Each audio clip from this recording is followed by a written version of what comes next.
So I explained the major tetrachord with the magic 5-finger pattern, and now I'd like to expand that to an entire octave. So to make up a major scale, to get all 7 pitches in the scale, you actually stack 2 major tetrachords on top of each other. So the pattern that we learned, where we placed the 3rd and 4th finger together, what we're going to do is continue that pattern up. So starting with the 5-finger pattern that you already know, right there. Your pinky tells you where we're going to put the next tetrachord. So the first tetrachord is this whole, half step. Wherever your pinky lands in this 5-finger pattern, that's where your thumb is going to go to get the rest of the major scale.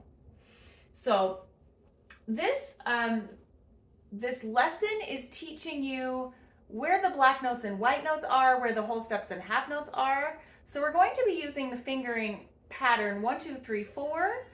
5 will tell you where to place your 1 again. You pick it up and you do 1, 2, 3, 4 again. This is not a fingering pattern for actually playing scales. This is just understanding the theory behind major scales. And so your 1, 2, 3, 4 pattern with your 3 and 4 connected to each other is going to show you where your half steps need to be. And that way you can figure out which white notes and black notes you have to play. Okay? So 1, 2, 3, 4. Now your 5 kind of gives you a place for your thumb. So then pick up your hand, and we're going to do another major tetrachord. 1, 2, 3, 4. So at the top of the scale, between the 7th and 8th scale degree, there's a half step. So if you pick up this tetrachord fingering pattern, 1, 2, 3, 4 close together, and you do it twice in a row, that's how you make up a major scale. Okay? So if you've already learned my magic 5-finger pattern for the choir warm-ups, this is a way to extend that knowledge and make it a whole octave to understand the half steps and whole steps of an entire scale. Okay? So we'll do it in C major. Find your place with your pinky and then switch your thumb over there. Okay? And you can do this with all of the keys. So just like we learned with the 5-finger scale, there's your half step. Now your pinky would go here, so that's where we're going to play the next tetrachord, starting on the G sharp. And then here's a half step, okay, between the 3 and the 4 again, okay? Starting on D, we have a whole step, and then between 3 and 4 we have a half step. Use your pinky to find where your thumb's gonna go, and now we do that tetrachord again, whole, half. So again, half step between the 3 and 4. So we just stack 2 tetrachords on top of each other. That gives you an entire major scale. Okay, starting on E flat, we have E flat, skip the E, go up to the F. So that's a whole step. From F, you're going to skip the F sharp and go up to the G. And then we need 3 and 4 to be next to each other. That's a half step. G and A flat are touching. From A flat, the next pitch is a whole step away.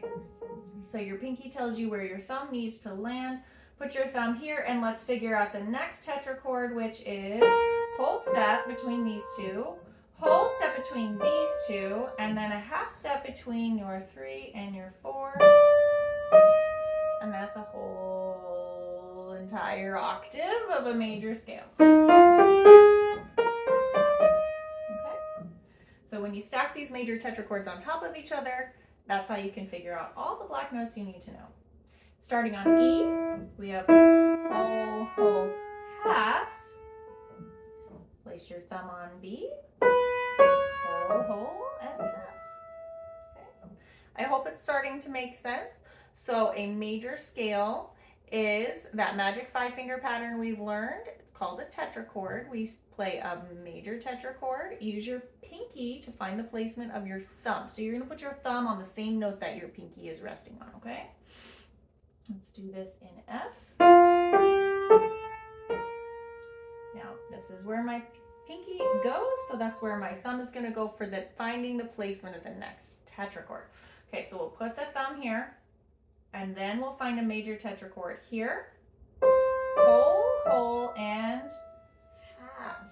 Okay, so F major looks like that. Okay. I hope that makes sense. I also made a video that's shorter where it's just showing the top view of all of these groups of major tetrachords, the major scales for each of the major keys starting in C and going up chromatically through each major key. So hopefully that explains it. Please ask me your questions. I'd love to explain more, or if you want me to take it at a different angle or just explain it in a different way, I'd love to help you understand how to find your half steps and whole steps in a major tetrachord, and that's what makes up a major key.